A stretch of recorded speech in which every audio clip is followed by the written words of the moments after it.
Okay, so as we're exploring the concept of path, I want to bring it now to another, uh, reveal it as another analogy or relationship to path. And so we've looked at, a path as a pattern that connects, and connects to vision, really, or a possibility. And we looked at what causes a path to emerge is the formation of possibility or vision, and the calling that creates that pattern that connects. As soon as you form a relationship to that distinction or that vision, that a path is formed. And we also looked at it as when you create that distinction, or when you acknowledge that vision or distinction out of all the possibility there is, it creates a certain world. It creates a certain who you're being.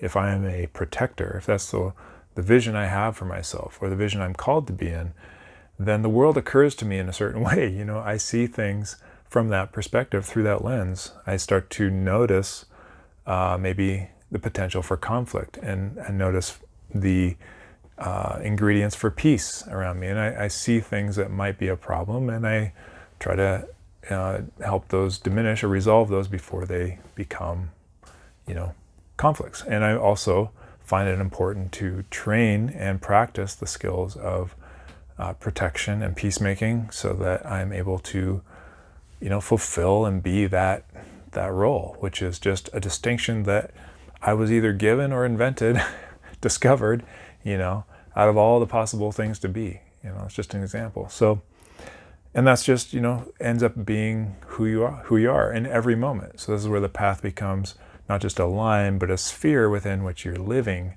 in every moment, and experiencing reality from. So it's a context.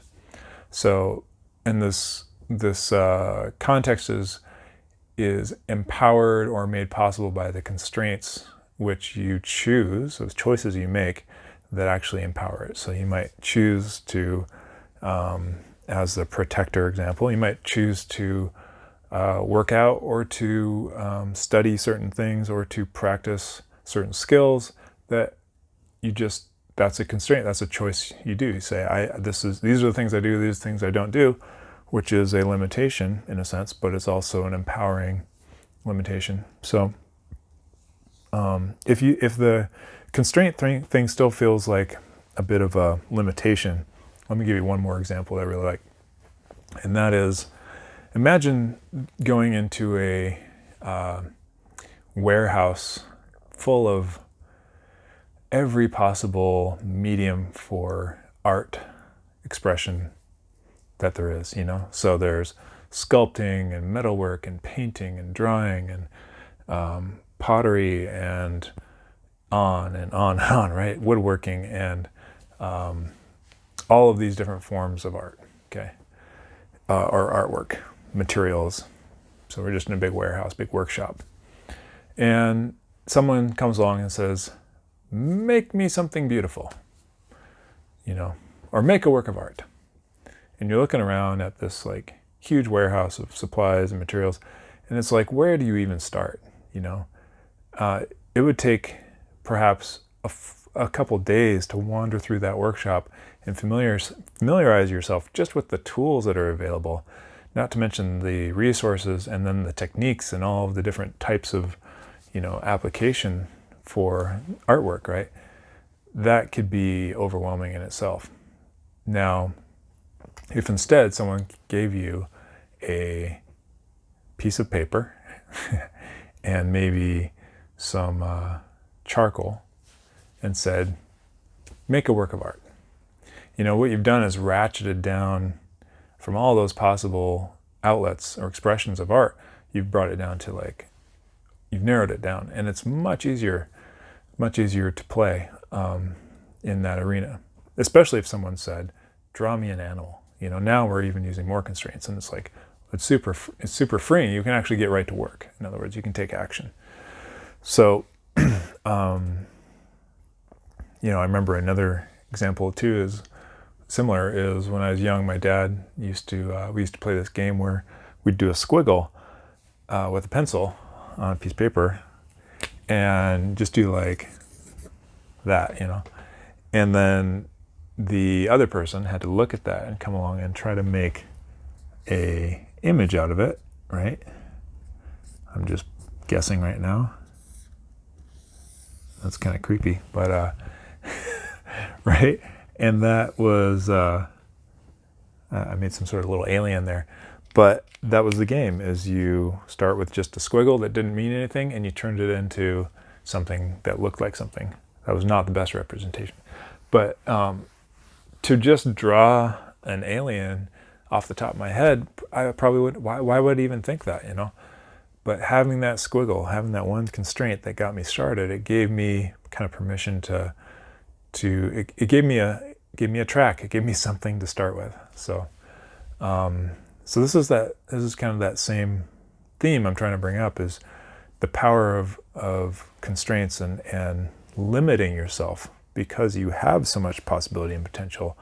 What's missing is limitation, and it's limitation that allows us to interact with reality. So because we have somewhere to start. Another example would be, if you think about like the state of oneness.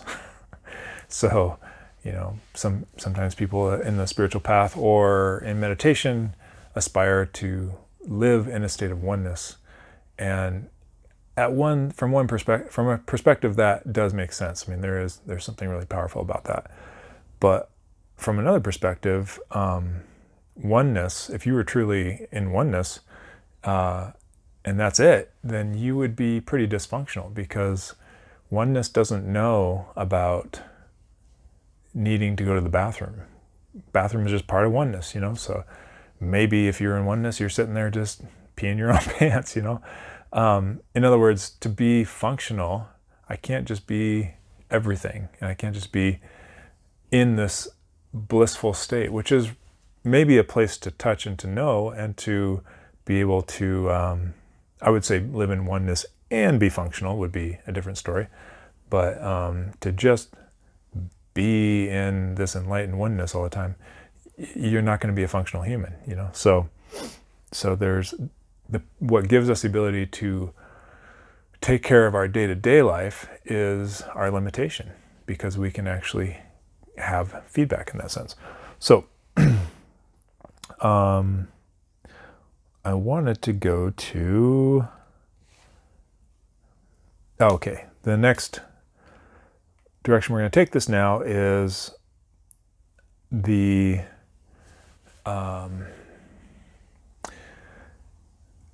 idea of a path, connecting that to the, not really analogy this is pretty kind of a direct connection to pathways within ourself. And by that, I'm referring to your body, mind, and, we may be talking about, in training, we look at motor pathways, like these actual programs or programming of the body to be able to do certain motions and certain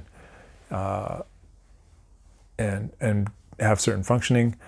And then we also can talk about our neural pathways of the mind that provide us the programming so that we can function or dysfunction, So what I'm kind of getting at next is the idea of a path, because it is who you're being. It also has that quality of who you're being.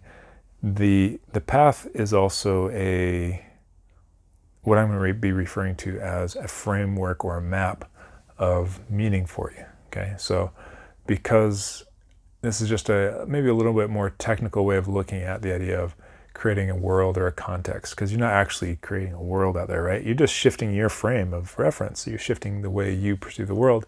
And to do that, you're actually altering your value system, your beliefs, your deep programming. You're actually shifting gears in there and resetting it a bit. So that's one of the ways that we can approach your choosing or changing a path, is by understanding yourself. And this gets into our next course, which is Know Thyself. So I'm just going to touch on it a little bit. But so what if, on this journey of path, on your path, like, how do you navigate? Like, how do you end up making useful choices and not just wandering? And so, and this is tied back to learning, on the physical level. This is tied to any project you're working on. This is tied to your life path. It's all following the same kind of pattern and process. So this path I'm talking about, in this sense, is a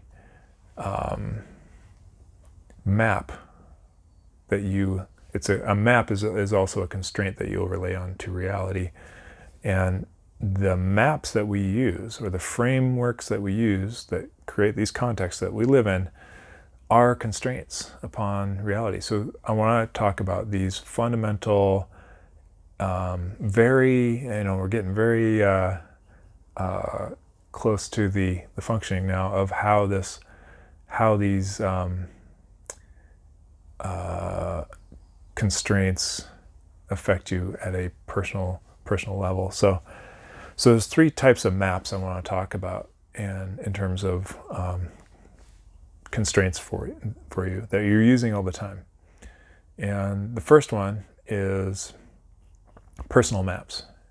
Now, I'm just using my own language for this. This is different. There's all kinds of language for this, but we could call these stories or programs or whatever. But your personal maps are your, as I mentioned, your programmed understanding or paradigm of reality, your worldview that is constructed out of a elaborate set of beliefs around certain value system and motivations, and sprinkled in with some biases and and filters, so that you can function in reality and have a relatively comfortable and seamless experience.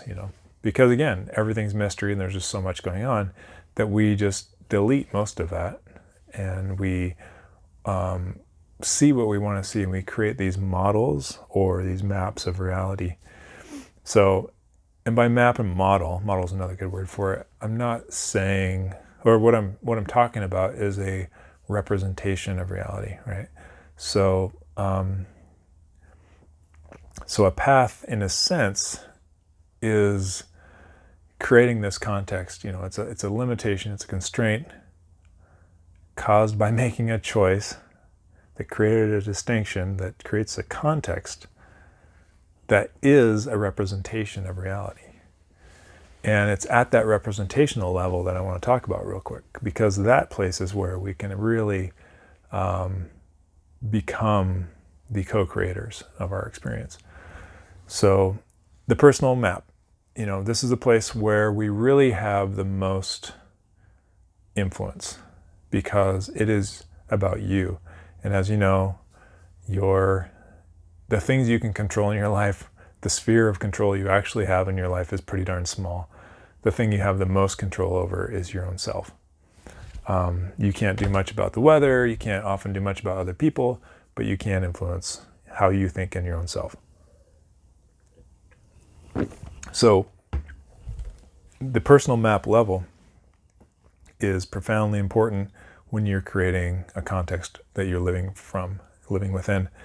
And it's a place that you can do some tweaking, you can get some coaching, you can do different processes to maybe change basic behavior patterns, or change the way you think, and all this stuff. And some of that will happen naturally when you make choices, or you just make new discoveries in life. And we have value shifts naturally. You might go from seeing the world a certain way, and then something dramatically happens in your life. It can cause a shift, and now you see the world differently. We've all kind of gone through that.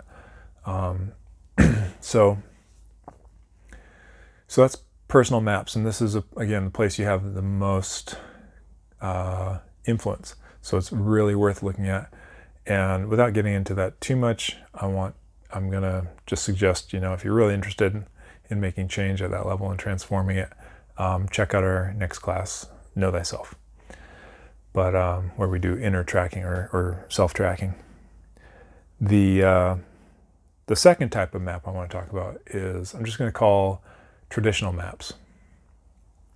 Now, traditional maps are a human, often an ancestral, like old model of reality that we have been using for some time or have found useful collectively as a culture or society.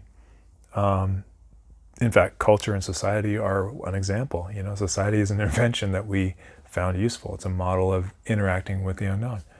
So, there's certain things that seem to be true that have been passed on across generations through time that are based on humans successfully interacting with mystery and with the unknown. And that has always been the challenge. That's what we're doing all the time. In fact, we could probably define all of the struggle in life or the challenges in life as being a limited being, having the constraints of who we are in the presence of the unknown, in the presence of total mystery. And, that's the story of our development. So some of the ways that we found of coping with that mystery, the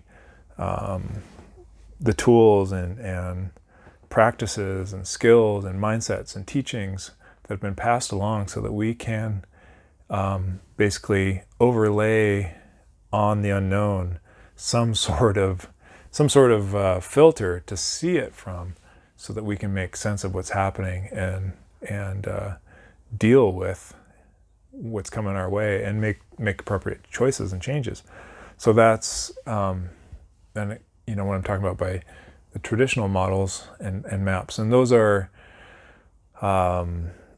endless. I mean, we have as many cultures as there are, as many peoples and clans and stories as there are. Those are all those maps, from belief systems and spiritual systems to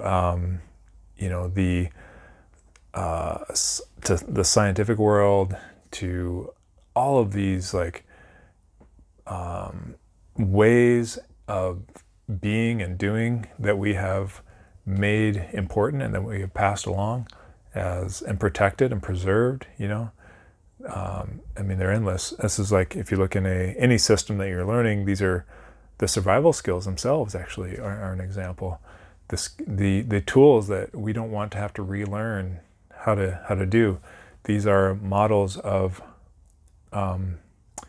harnessing or interacting with natural law to meet certain needs, so that we can keep going.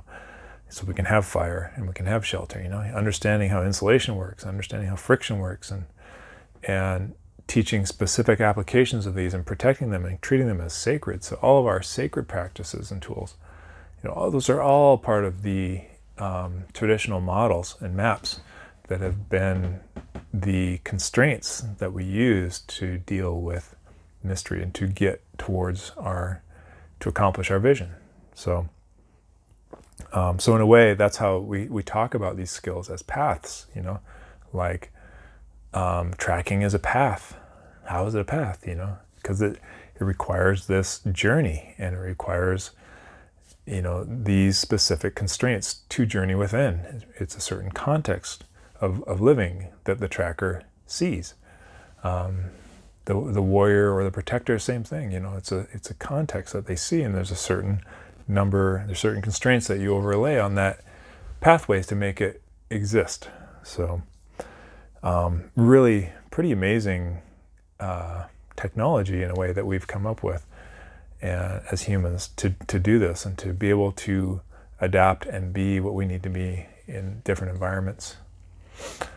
So the last map type of map I want to describe is something I'm just going to call universal maps, or the universal map is really what I could call it.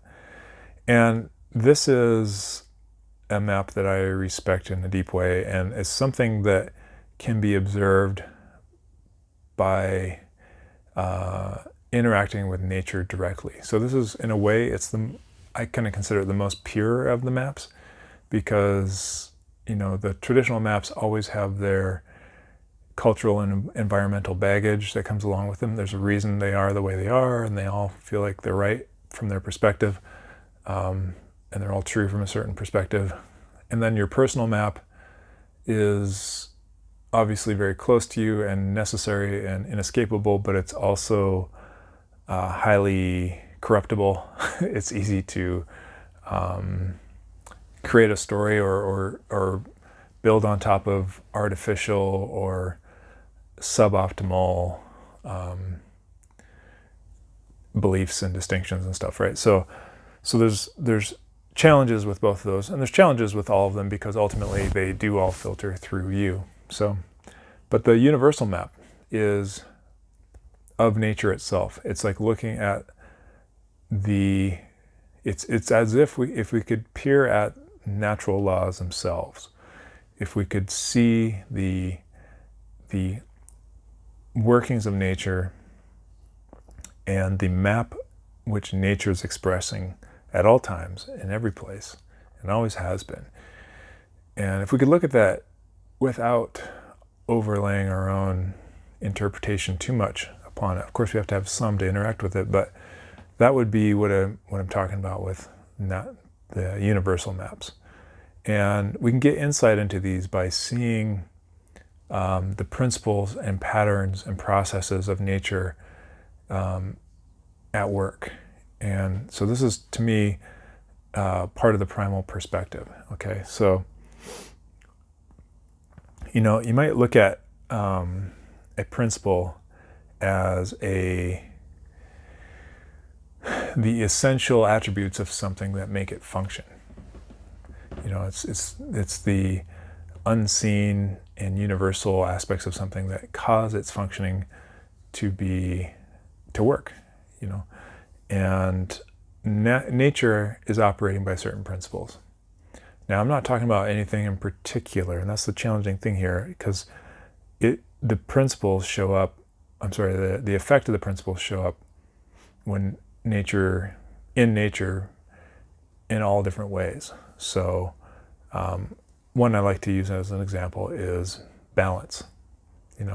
We can see balance as a very literal thing where you have like kind of a scale or two things in a balance that are that you're weighing, for example, or you're standing on a fence post and you're balancing, but there's also like if we look at it a little more abstractly, there's a homeostatic type of balance. There's an equilibrium that is a flow of energy, information, matter, resources, whatever, in a way that creates a harmony. It creates a stable state that we call balance, kind of like your checkbook, or your bank account, where you have money coming in, money going out, and ideally, there's some sort of balance there. In fact, they even call it your balance, right? So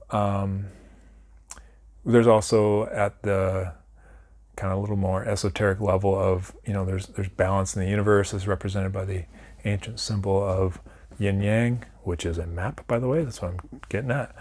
And the yin yang is a representation of change, balance, transformation, kind of this dynamic flow that ultimately is a balance in things, and it happens at every scale as well. So so that's a principle. It's a principle of balance, and it seems to be universal. It seems to touch everything. Everything kind of plays by that game or follows that rule. It's almost like a law, right? And that's an example of the constraints or principles of nature. So there's also another example of process, the natural process, or processes. There's tons, but there seems to be kind of a meta process. There's a process that was recognized around the world in different systems, and this kind of blurs back into traditional models. But all these traditional models came from from the wise people who were closely observing nature and trying to get its mystery, understand its mysteries, and reveal its secrets, right? So so there's a process that's unfolding too, and we talk about that much more in the Way class.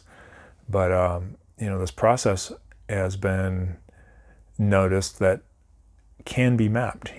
There is a beginning, middle, and end kind of feeling. There's a flow to it, and we'll talk about that a little bit. But okay, so these maps, the personal maps, traditional maps, universal maps, that we can use as a guidance system on our path, because the path, even though we can't see what's coming up next, there is a consistency to how to journeying. It is mappable. There are landmarks. There's a predictableness. It's not precise, but it is predictable, and it's based on understanding the patterns of journey. So every path will have this kind of cycle to it, right? And that's something that we can use as our guidance system, especially when we apply the universal maps and use our internal maps our personal maps as a means to integrate with the great maps of nature, and also use the traditional models when we're stuck, or when we need that assistance. We can't quite see either one very well. So I guess at the same time I'm saying that your path is a representation, and it is a map, and that these maps, if you are stuck on your path, or you're getting to a place of obstacle, or you can't see where to go next, or need that next step, sometimes reaching for these maps can be a guide or offer aid, because because everything's following the same process. Everything, in a sense, is it's all coming from one thing. So here's a little game we're going to play. It's going to be a little treasure hunt, and this is just to inspire your trust in nature as being a source of order and guidance. And it's just a fun game, and it's going to kind of let your thinking brain relax a little bit and turn on the creative brain. So the exercise is to go outside, and let me start with this. First of all, you may be familiar with the concept. This is kind of a natural map too, by the way, which is the idea of fractals. And a fractal is a self-similar repeating pattern, right? To make it simple. So there's all kinds of fractals in nature, and there's a beauty of that, because fractals kind of reveal that there's a certain mapping going on. It's almost like looking at the design or the principles of nature at work. We can see it in some basic ones. There's spirals, right? Just the other day I was looking at some ferns, some bracken ferns growing in that beautiful spiral. We see the spiral everywhere, though. The snail shell, you see them in galaxies, right? All these different scales. And there's something about that, and I'm not saying that it's some magical thing at work, but it's a reassuring.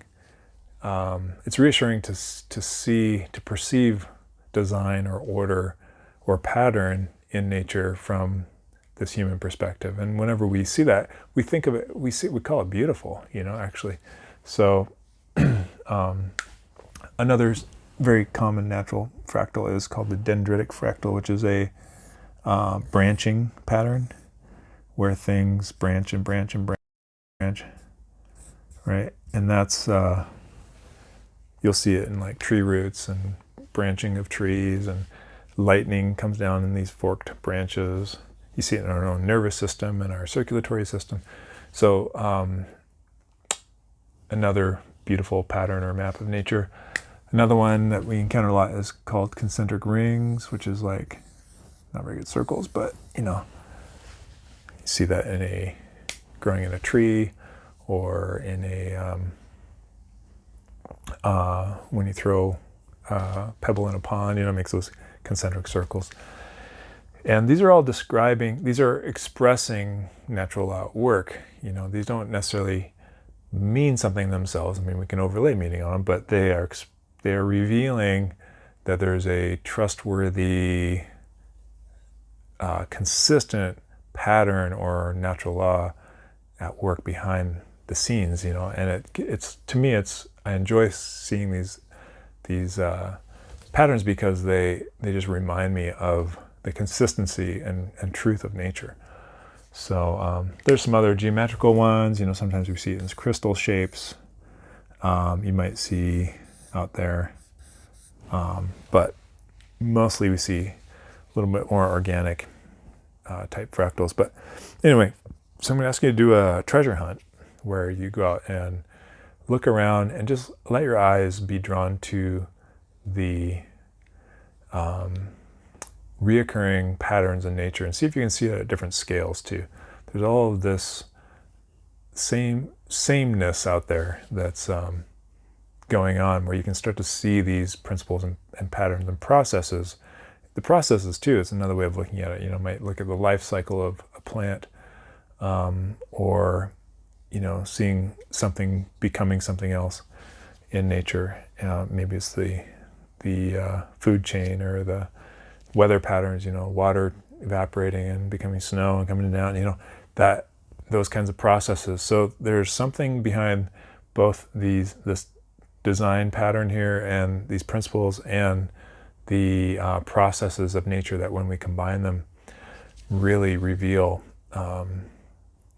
powerful map that we can align ourselves with and map our own personal maps onto, so that we can be more reliably in tune with reality and be guided even when we are unsure about the next step in our path. So that's your little exercise. Go have a little wander and see what you can find, and I hope you have fun. See you in a bit.